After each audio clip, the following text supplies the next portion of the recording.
Isn't it great to be here? Thanks very much for coming to my little session. Maybe one or two others will drop in. I was expecting maybe like 3 or 4 people, so I'm already kind of overachieving on myself this morning, so that feels good. I'm not sure particularly why you've come to my session this morning, and I'd love to find out more, but I've only got half an hour, and it normally takes me that long to clear my throat. So if you could hang around at the end so that I can catch up with you a little bit and get to know you, I'd really love that. But otherwise, I've got some content I'd love to share with you, so we'll get straight on with that. A little bit about me. I recognise one of you, which is weird because it's the first time that we've met in person, and so we had this little moment this morning where I kind of recognised and didn't recognise. But the rest of you, just a little bit about me.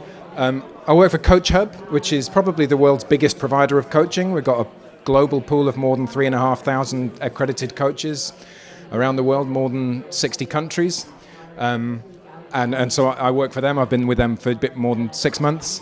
I also play a number of roles kind of across the coaching profession. Probably the biggest one of those in the UK is that I'm the chair of the Apprenticeship Trailblazer Group, which has got all the biggest providers of professional bodies of coaching as part of that group, and also more than 100 coaching employers. And so it's an extremely large group, real logistical challenge to get those together, but we have managed to get that apprenticeship confirmed, and we've even had people who've gone through the whole program. It's probably the UK's biggest coaching training program, which is quite exciting. Nice to be a part of that. I also write a couple of books on coaching with technology. The most recent one, the exciting one, is Superhuman Coaching. So if you're going to do only one thing after today, go and buy my book. It's on Amazon. It's on my website as well. So yeah, go and pick a copy of that up. If you're into coaching, then you might like that. And I work with the professional bodies, in particular the ICF. I've done a lot of work with them, particularly in their work in coaching internally within organizations and in the technology space. So thinking about what the ethics of coaching feels like when technology is involved and what the professional bodies should be doing. And I do a similar role on the EMCC as well, which is the biggest professional body across Europe and in the UK. Find me on LinkedIn, and then maybe we can connect and have a conversation after this. That'd be nice. So what I'm going to talk about today, I'm going to spend a bit of time talking about coaching as a leadership style and why it's important and how it can make a difference in our organizations. Then I'll talk about how coaching can be used as a way for making culture change happen. And coaching as a leadership style is a culture change. It isn't just a different way of managing meetings. It has to be a change in mindset and behaviors. And coaching is a way to make that happen in a sustainable way. And I'll talk about how to scale that. So you can think about coaching at a kind of one-to-one level, doing it to a small team. Maybe that's possible. But when you've got a global organization of tens of thousands of people, it's very difficult unless you start thinking about using technology, and so that's what I'll be talking about. Need to keep an eye on the time because, like I say, this normally goes on for a bit longer, but let's talk about this. So this comes from an article that some of you may have already read, Leadership That Gets Results, by Daniel Goleman. He's famous for talking about emotional intelligence, and he was really the guy who kind of made that common parlance in the learning and development space. And in this article, they'd done a study of more than 20,000 leaders of big corporates, particularly based in the States, but they tended to be global organizations because of the size of them. And what they did was they analyzed the leadership styles that they used and what the impact of those was, firstly, on organizational culture. That's these pieces down the side, and that mapped across to his emotional intelligence work. And then secondly, on the financial results that were achieved by those organizations. And that's what these numbers are indicating, basically, that when these are high, which these numbers indicate, you get better financial results. So this idea of, there's hard stuff, which is your left brain, process, cybersecurity, project management, and on the right-hand side is soft stuff. And when you want to achieve financial results, you do this side. And when you want to make it a lovely, fluffy place, you do this side. This kind of joins it all together and shows you that actually the way that you do this is where a lot of your problems...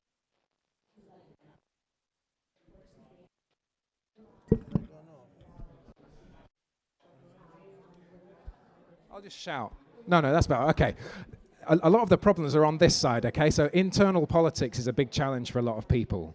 Silos is a big challenge for a lot of organizations. Now, if an organization has got some challenges and wants them fixed, as a general rule, they're on this side, and the results, the solution people try to put in place is on this side. Get the consultants in to design us a new process, come up with a new set of slides or documentation. Maybe that will solve the problem. And we know the problem's here, but the solution feels like it's here. This scientific research proves that if you deal with this side well, it impacts the bottom line. The biggest impact comes if you've got visionary leaders in place. It's a positive correlation of 0.5, which is significant. 1 is the biggest. So this is like 50% increase on the organizational culture and on the financial results that an organization can achieve. Whereas a coercive style of leadership, which is the one that says, do it my way or get out, leading through fear, has a negative result. And pace setting, which it's an entrepreneurial style. It's like, do things my way, run as fast as I can, just copy mine.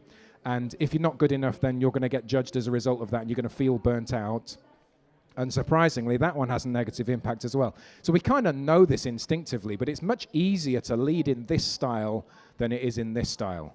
And in fact, visionary leadership, I would differentiate between attributes and skills. There was a guy who was joining up with the Navy SEALs and went on the recruitment, the training program, and you'll have seen the programs. Like the design of those training programs is meant to make people want to quit. Because if you can get through that harshness, then you got what it takes to make it into the Navy SEALs. And one of the first tasks they were given was stand on one side of the swimming pool. You got to dive into the water, stay under the water all the way to the other end and get some object that was kind of on the other side. Get back in, stay under the water the whole way until you get back to the start again, retrieve the object. Not too difficult, but you need to be able to do that if you're a Navy SEAL, right? There was one guy who jumped into the water, landed on the bottom, and then walked on the bottom of the water to the other side, jumped up, got the thing, back down and walked back. And he got out the other side. The trainer was like, what are you doing? You're meant to get there quickly and you just walked. And he said, well, I don't know how to swim. Now, in most cases, if you're going to be a Navy SEAL, you'd think, go away, learn how to swim. Then, that's an important thing for you to be able to do as a Navy SEAL. But the instructor said, you stay on the program. I can teach you to swim. It's difficult to teach that resilience and perseverance that you've shown by walking along the bottom of a swimming pool.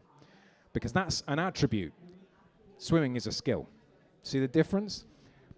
Visionary leaders, how many people do you know that can naturally stand in front of a crowd or communicate through an email and say, this is the future that I see, are you going to come with me, and make people want to? Not many. Coaching, on the other hand, that's a skill. You can go on a training program and basically be told, shut up and be curious. If you start leading in a way where you just stop talking at people, just listen, and just listen interestedly, like pay attention and just wonder what they're going to say next. Maybe I'll learn something. Maybe they'll come up with a piece of insight that I don't have, even though my job title is more senior. And occasionally, you might need to ask a question. And if you're curious, then you'll ask a good, open question that might take us to places we've not been before. If you do that, teams become more collaborative, and as an organization, we become more innovative. Coaching is a skill that you can teach. If you've got people manager responsibilities, you can stick people on a coaching program, make it a good one, an apprenticeship, for example. That's a good one. It's been through all of the right hoops. And then you'll get leaders who are able to lead in a way that has a positive impact. Look at that, 0.4. It's not quite this, but the return on investment that you're going to get is massive, right? In comparison to how much would you have to train somebody to be able to get them to this point. So coaching is a very good style of leadership and a style of being that it's good to foster in organizations. And it connects through to some work, and you'll have come across this as well. This comes from growth mindset, Carol Dweck stuff. I call it coaching mindset. It's basically the same thing, because coaching is all about just being curious and wondering what could happen that was going to make me grow. It's going to make me discover something new, and it's going to allow us to become something better and different than we were before.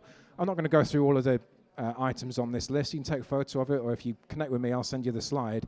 But as a general rule, if you're on this side, we're going to have organizations that are better, more innovative, coming up with better ideas, working better together, being more productive. So in terms of that impact on the bottom line, growth mindset works. And the way that we can do it is through coaching. So we talked about why coaching is good as a mindset to foster in organizations. It builds those positive things that we're looking for. Let's think about why it's good as a help to get us there. These are some stats, and this comes from just solid peer-reviewed scientific research, so we should be able to trust this kind of thing. 2015, we've got a stat, 88% of employees don't apply new skills learned on programs to their jobs. That's a lot, right? Now, it's nearly 9 out of 10. 1, 2, 3, 4, 6, 7, 8, 9, 10. We're nearly 20 people here. What this means is, 2 of you were going to hear something today and actually go and apply it, and the other 18 are just wasting your time. That's not a great feeling for me, but as people, we're L&D professionals. When we're putting on training programs, we should be thinking, well, what is it that we're doing? Surely we wanted to make an impact, right? That's the whole purpose of what we're doing. And it's only 12% of people who actually learn something that's relevant for them. 3/4 of people don't even believe that training measurably improves performance. So you go on a training course, you might learn something, and 3/4 of people don't even believe it's going to make a difference.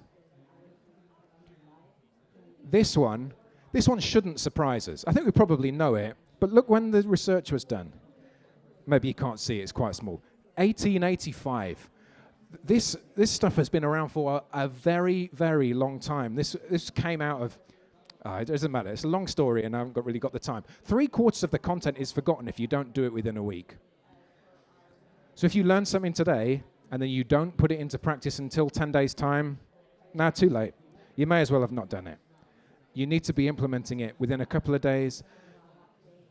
Yeah, I was going to say something else, but I've got a slide coming up on it. So here we go. 3/4 of it, you need to implement it quickly, otherwise you're going to lose it. So even if you're part of this 12, if you don't do it, it's a challenge, right? So all of these ideas that we have when we put in a new finance system or something, and we roll out a training program that goes on for 2 weeks, and then 2 weeks later everybody gets given access to the system because we want everyone to be trained before you give them access. What a waste of time. Just don't do it. You save yourself a lot of time, a lot of money if you just don't do it, and then wait until people have got access to the system and then deal with issues on an exception basis. It would actually be more effective. Doesn't sell very well. Why is this the case? When we go on a training program, or it was something like this, there's a whole range of different people here. I know, because I've met one of you, I know that at least one of you is an accredited coach. So I know that there's a particular level, but the rest of you could be at any point on that journey. Some of you could be on the board of one of the professional bodies, and other of you may have never heard the word coaching in the context that I'm using it today, and I'm going to define it in a moment. And I've got really no idea. And even who went round and got that kind of answer, I'm then kind of having to guess as to how to pitch what I'm saying. And on a training program, it's exactly the same. People come from different backgrounds, they've got different personalities, they've got different preferred styles of learning. We've got different ways, we're all different. We've got different experiences, different roles, and there's no wonder that it's only 12% of people where it's directly relevant, because everybody who's coming on it's got a different job as a general rule. And even when you've got the same job, it's slightly different. So when we go on a training program, we give this content generically and just hope enough of it's going to work. It's like having a whole bunch of different plants and just giving them the same fertilizer. I'm not really very good with gardening, but something like that. You give them the same ingredients and just expect them all to work in the same way. And we know inherently that that's not going to work. Here comes professional coaching. I said I'm going to define it. We've got a really long definition up here. If you're interested, take a photo and read it in your spare time. But this is the more exciting one. It's exciting because it's written by me. Coaching, and I'm talking here professional coaching in the way that I define it today. Coaching is a conversation-led change tool. So it happens in conversation, but it isn't just a conversation. It's not just nice being friends with someone. It's a tool for change. It's something that's going to create an impetus for action. It's a catalyst. And it's confidential, doesn't go anywhere. Not to line manager, not to your wife, not to other coaches in like a networking event. It's a confidential conversation. It's non-directive, which means that the coach is not providing the content. They're not providing advice. So when somebody says, oh, I've got an issue with time management, the coach isn't there to say, do this every morning. Put this stuff in your calendar. It's non-directive. It's also non-judgmental. And so that means that when the coachee is coming up with their solutions, or saying anything actually, the coach doesn't say, oh, well, I wouldn't quite do it like that. And equally, they wouldn't say, that's a really great idea, because that's positive judgment. It's non-judgmental. It's observing. And what that does is, it empowers the coachee to critically analyze their own thinking.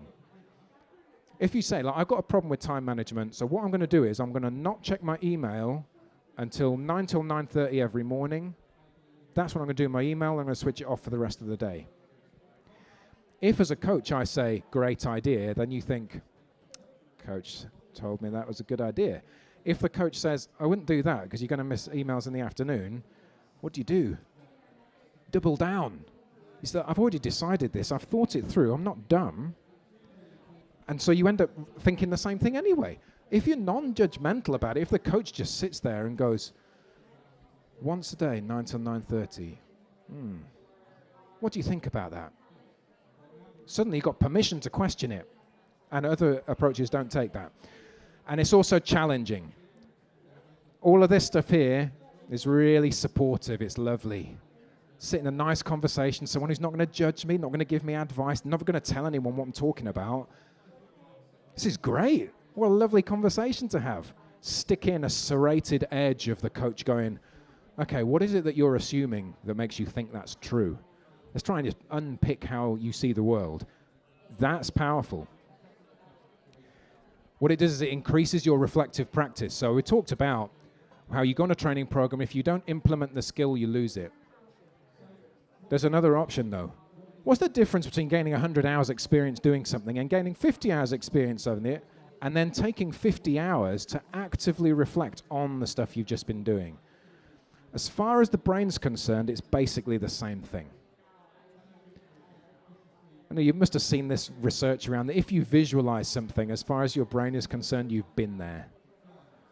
And so the same works. I do a lot of research into virtual reality. Once you stick a virtual reality headset on, your brain thinks that you're in that space. It doesn't matter that you know you're not.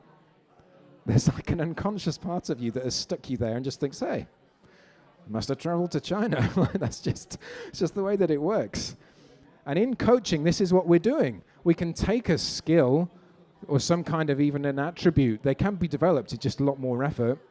And if you think, oh, okay, what would I be doing if I were using that skill? What would I be believing about myself and about other people and about the world if I were to achieve this outcome?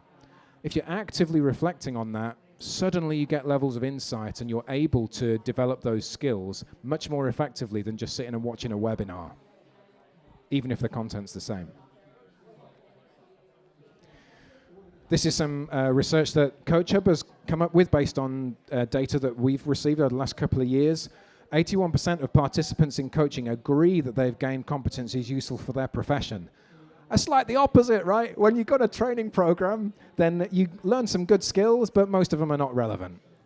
Just turn up to coaching. There's no advice, there's no content, it's non-directive. But suddenly, 4 out of 5 people say it's relevant, and we're learning useful skills. That's pretty cool. If you're developing an L&D program over the course of a year for a bunch of people and coaching isn't part of it, there's an element to which we're just going, well, it's just easier because it's out of the textbook, even though we know it's not going to be as effective. Stick some coaching in there, and it's like you flip the stats. 91% of participants increased their self-reflection, awareness, and sense of purpose. If we're wanting to change organizational cultures, and we're wanting to reduce churn, and we're wanting to reduce that internal politics and silos that I was talking about at the beginning, coaching is a great way of increasing people's awareness of that, increasing people's buy-in, and it gets that self-reflection piece, which is important for developing the skills.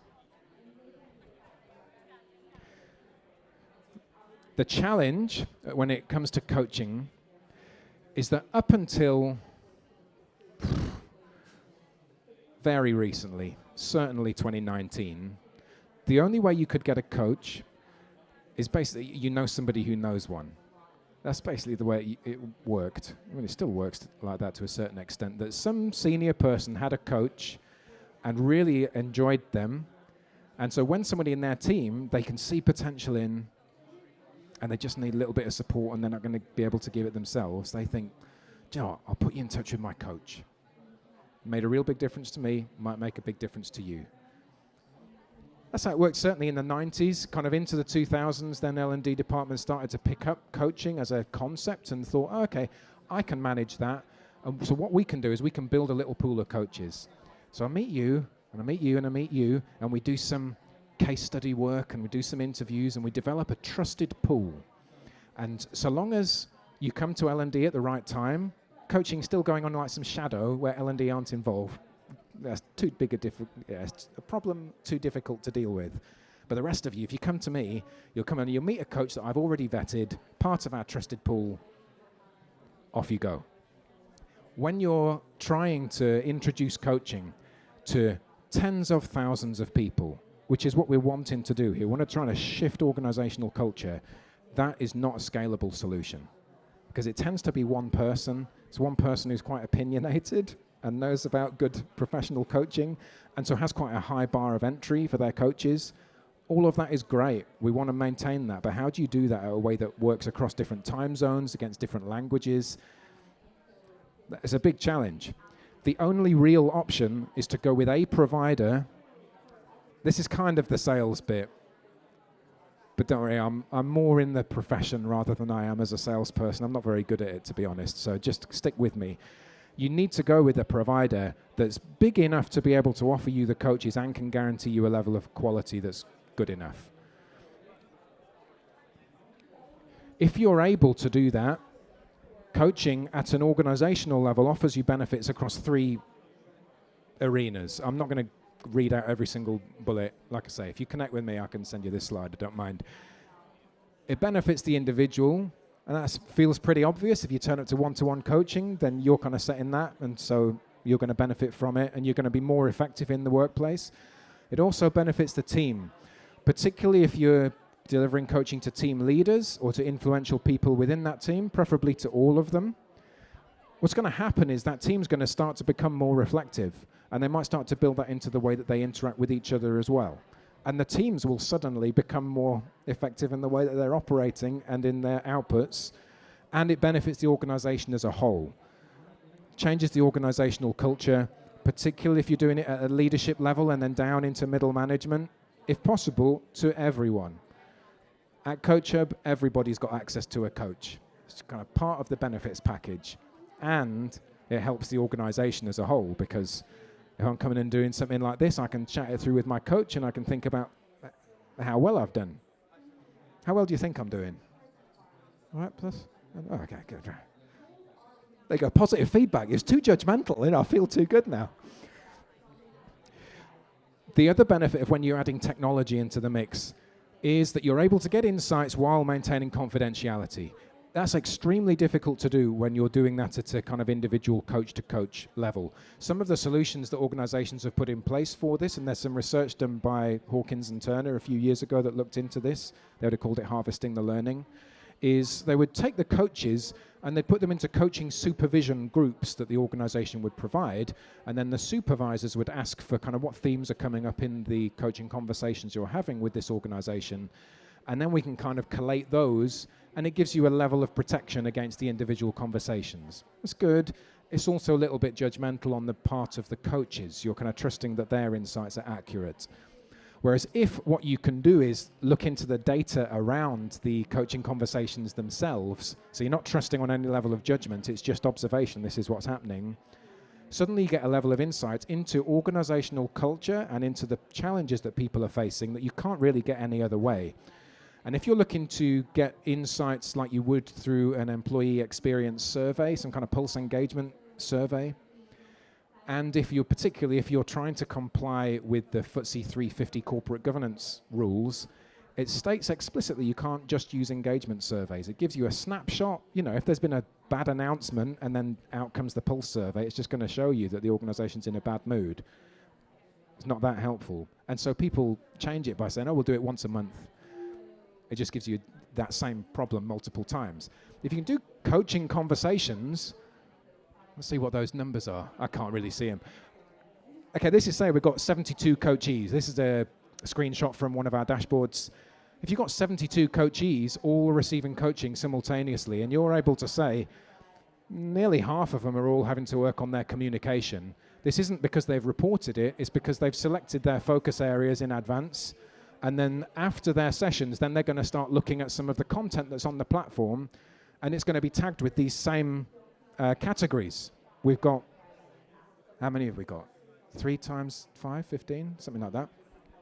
And so you can get a little dive in and think, okay, what is it that people are actually talking about? When they're given a safe space, what are the areas that they're really needing work on? Is it work-life balance or stress? Is it inclusive leadership? Is it time management? Or is it something more personal, career development or something? Those little insights, you can't really get them any other way. And yeah, we do all of that stuff as well. So if you're interested in CoachHub, I'd love to have a conversation. If you're just interested in the topic, I really do like this stuff. I really enjoy talking about it and thinking about it. So please come and introduce yourself at the end. It was really great to have you all. So thank you so much for coming. I really appreciate it. And connect with me on LinkedIn. I always like making new friends. Thank you.